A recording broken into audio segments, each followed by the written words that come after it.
So you want to get to the point where you want to leverage your credit, whether you're building a business and you need to build an established business credit, but first you need to obviously have that personal line of credit. Or what if you're actually looking to buy a house, right? And you're looking to get the best rate so that it obviously drives down the amount of money that you come out of pocket every single month. Or flip that around. What if you need good credit so that you can purchase a car? Put that on the business side of things and have that continue to produce money for you every single month. You see, none of those steps, or really none of those actions can actually be taken until you take the right steps, and that's to build your credit the right way. So if you have bad credit, if you have no credit, or if you're in the process of just rebuilding your credit because you've been going through a couple of things, then in this video, you're gonna be able to pick up one, two, maybe the entire pie when it comes to establishing your credit the right way and putting it in a way, building that credit file in a way that lenders want to see you and actually want to lend money to you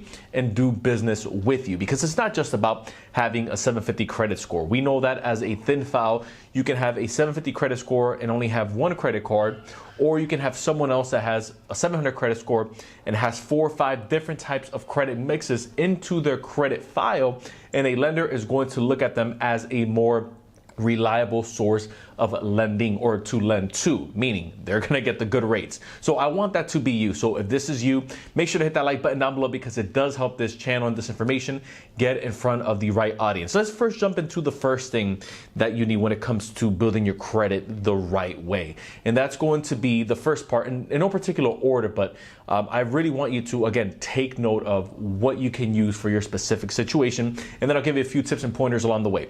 When you're building your credit, the first thing that you want to have is you want to first have a secured card on your name. But I want to go ahead and take that a step further because we hear secured card and you start to think to yourself, okay, I get it. I've heard this a couple times. I know what this is, but I want to divide that down the middle. I first want to divide that for the unsecured card that's non-graduated and then the secured card that gets graduated. Here's what I mean by that. If, let's say, you're taking a look at a product kind of like an Open Sky card, which we've mentioned on here, it's one of the best introductory secured cards that you can get right now. If you have bad credit, or really if you have no credit, it helps you establish some type of credit history off the bat. Then you want to take a look at Open Sky. The reason why the reason why I want you to at least consider Open Sky is because, and by the way, this video isn't sponsored by anyone that I'm going to mention on here, so this is just my recommendations. But again, you can continue to do your research, which I highly suggest that, right? Because no situation is ever the same. But when it comes to you having that Open Sky credit, the reason why I obviously endorse them and put my name behind them and kind of like, stand with them in terms of recommending them either to my friends or even to you now if you're watching this video, is because they have such a high approval rate. I did a completely separate video of the top 3 secured cards that you can get approved for. I'd say 95 to as high as a 96% chance of getting approved. Just about everyone that I've ever recommended that card to gets approved. The reason why I like them is because they only require a $200 minimum deposit to get started with them. And obviously you can go a little bit higher than that, but just to at least start establishing some type of credits, you can go ahead and get going with them. Now, of course, you're not going to get anything like any rewards or cashbacks or even any travel points because it's a secured card. Remember, this is just to get your credit up and going. It's kind of like to build that momentum. But that's a non-graduating card.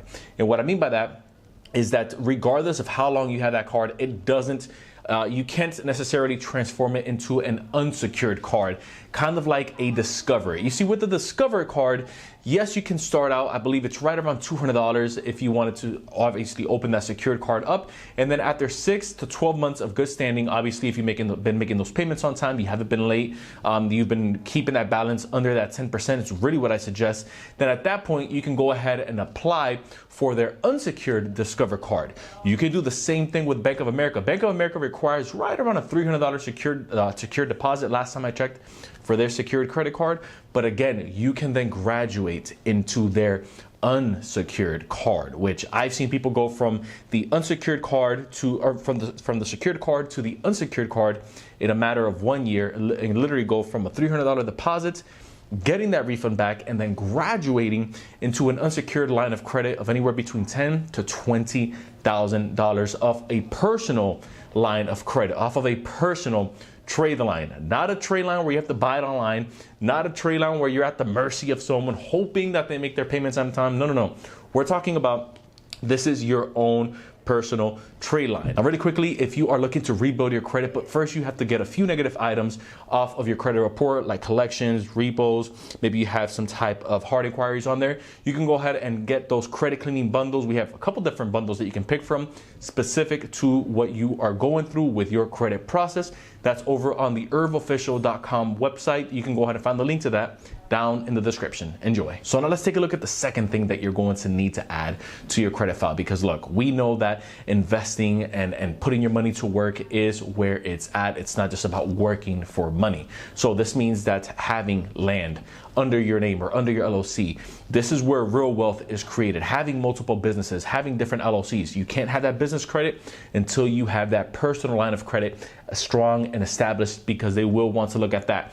This means that you now want to add something else to your file other than the secured credit card, and that's going to be a secured loan. Now, I recommend taking a look at self-lender. One of the reasons why I like self-lender is because it comes out of your own savings account. So you're pretty much taking a loan on your own savings account, and then you're going to get that money. Back within a 6 month to a 1 year span, right? They have different programs that you can check out right on their website, and then you can even customize how much of a monthly payment you want to make. So you can obviously has like a little bar. You can go ahead and gauge it, whether it's $25, $45, $100, $200, whatever you feel comfortable with, and whatever amount you choose to agree into putting into the pot. Again, this is coming from your savings. Now, I know what you're probably thinking. Okay, Irv, I'm taking a loan on my own money. Remember, we're not at the point yet where we can start having our money work for us. We're still at the point where we have to build up in order to have our money work for us. So at the time being, yes, you're still taking a loan on your own money, but at least it's on your own money. So the risk is little to none, both on yourself and on the lending side, which is why I think this is a great tool, again, when you're building and establishing your multiple lines of credit, because we know that credit mix is something that lenders look at. Now, the third thing that I want you to consider is you want to look at having some type of authorized user, or you getting added as an authorized user. I know that we've mentioned this a couple times on the channel, but if you're new to the channel, the reason why we're going to recommend you having being an authorized user on someone's card is because, one, it does not affect them. So because you don't necessarily need to have access to the credit card, you just needed to report over to your credit every single month. So let's say if mom, dad, a spouse, a sibling, someone has, let's say, a Bank of America card or a Chase card, and they've had it for 4 years. They've been making payments on time. So you want to make sure that you do your due diligence of who you're selecting to allow yourself to be put onto their registry or onto their card, so that you can then get that reported. Obviously, make sure it's someone that's responsible and that's been making their payments on time, because that's going to reflect on your side. So it's kind of like a positive and a negative trade-off here, right? It's kind of like a seesaw. Make sure it's someone that you trust, because this is going to reflect, and this is going to help you get anywhere between 80 to 100 points just off of 1, even 2 established lines. So I recommend having at least 3 seasoned lines. So you can have at least 1 card. Make sure that all of them are over $5,000. If you can get into that $10,000 range, then you'll definitely speed up the process. So let's say that you have a sibling or a really good friend that you trust. They have 3 lines of credit. They have a Bank of America, that's a $5,000 line. They have a Chase, and let's say they have a Wells Fargo. Let's say all of those are $5,000 across the board. That's $15,000 worth of credit. Now make sure that they've had those cards for at least 2 years. Anything under that, then you're kind of just defeating the purpose. You're gonna want to get the one added that's the oldest.